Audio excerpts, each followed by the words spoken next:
This episode is sponsored by LastPass. This is kind of a highly requested device. When I first spotted it, I was like, that's an interesting design they've got there. I would love to take a look. So I think, did you get in touch with these people? Willie Do, ladies and gentlemen. To the rescue, as usual. He reached out to Oppo. We have the Reno. Check this guy out. As you guys know, I recently switched smartphones. I'm back into the Android universe for the time being. And who knows, maybe this one is compelling enough to justify a switch over to this one next. All right, so 10x hybrid zoom, 6.6-inch OLED display. That's cool.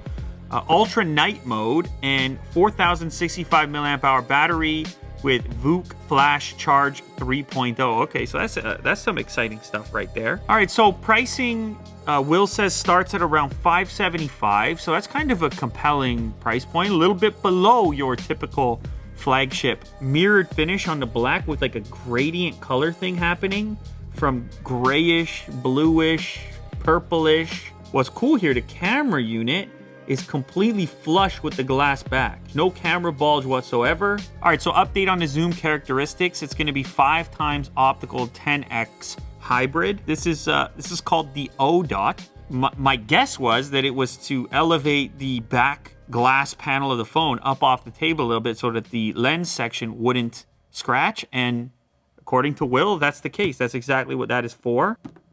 It moves a little bit because of that, but only if you tap the top of the screen. If you tap anywhere near the bottom where your keyboard would be, it still sits flush. Ooh, they gave a pretty cool looking case. Actually, that's a better than usual case for a freebie that's in the package. You can now see this giant cutout on the top. That's because this one has a different take. You're gonna see it in a minute. The entire back channel here cut out.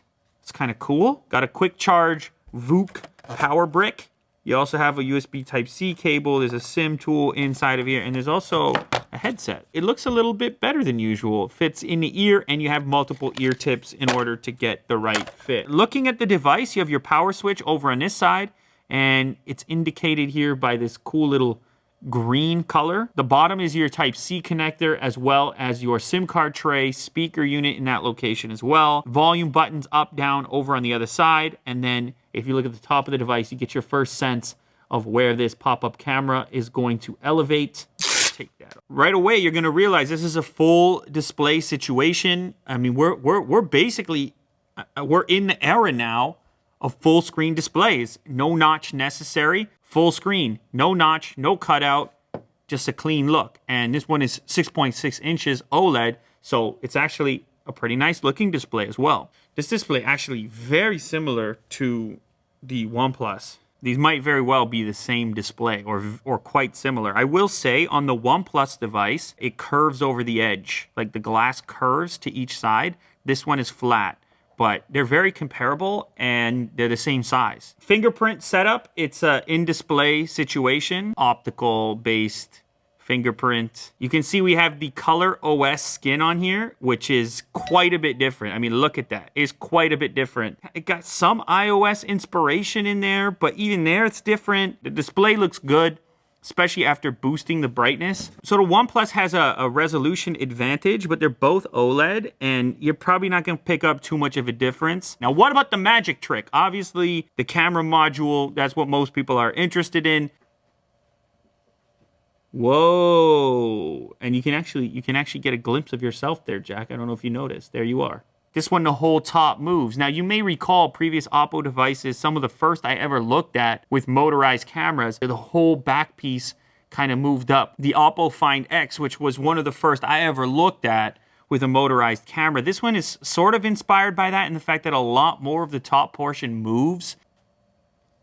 It just kind of sneaks out of there. So what about the quality of the thing? Oh, I can tell already. I mean, man, it's got some serious beauty features, actually. I should just mention, like, independently. I could get myself souped up, Jack. All natural. And what do we have to say? You know what? That's not bad. That's pretty good, actually. That's very, I would say that's in line with our expectations. You can pick up like specks on my shirt, like specks of dust. So far, so good on the front-facing camera. Now, the rear one, so you have the 5X optical, the 10X hybrid, and if I click this button here, we go to 2, we go to 6, we go to 10. The focusing distance On the 6X, this is not going to be great for like macro stuff if you wanted to shoot a plant like this one or a bug or something. This is super wide. Boom. 1X, 2X, 6X, 10X. And the focusing distance comes into play again. Now let's keep in mind at the 10X, it's a hybrid situation, so there might be a bit of quality loss, and it looks like there is a tiny bit, at least in our sample right here. And you get an idea for just how versatile a camera like this is. You can get all these different perspectives. So the only other implementation similar to this one would be on the P30 Pro from Huawei, in which they have a 5X optical zoom as well. And then, of course, the whole hybrid situation that happens beyond that. Gives you a lot of versatility from a photo perspective. Fully wide. 1X. 2X.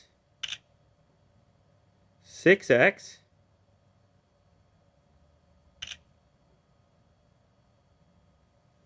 10X. You know what, actually, that picture's not bad at all. And that's at 10X. I could see, maybe if you go to a lot of like music shows or something like this, Jack, you're far away from the stage and sporting events. And to get an idea of just how much closer you are, all we got to do is scroll back a couple and realize, oh man, this is 1X. This is your stock. This right here is your stock perspective.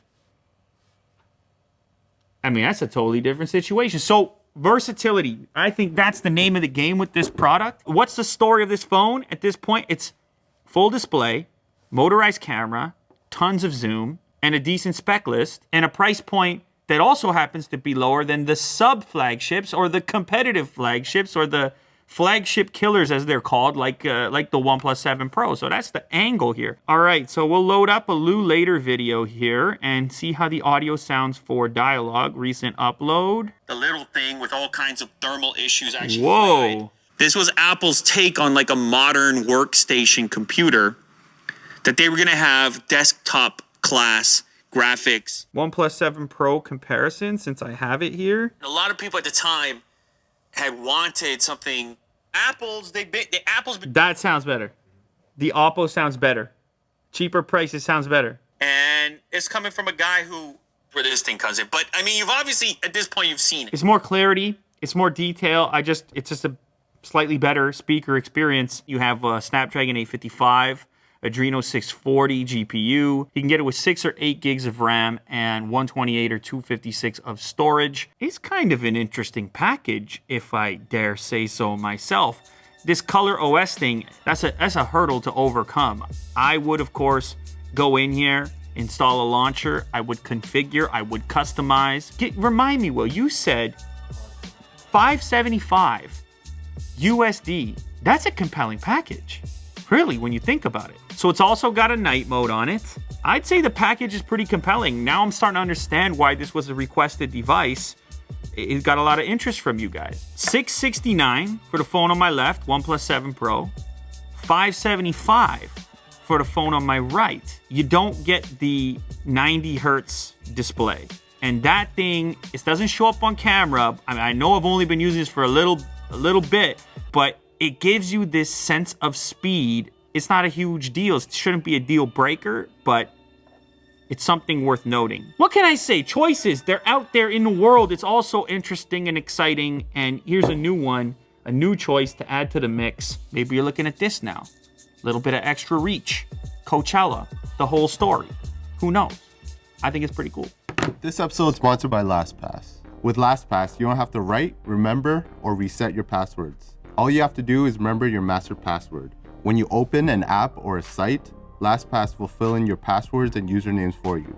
You can use it with a browser extension or with an iOS app or Android app. Your data is more secure because now you don't have to use the same password for a million different accounts. And if someone else needs access to your account, you can share the passwords through LastPass. You also have unlimited password storage and it syncs across all devices. You can get a free trial with the link down below.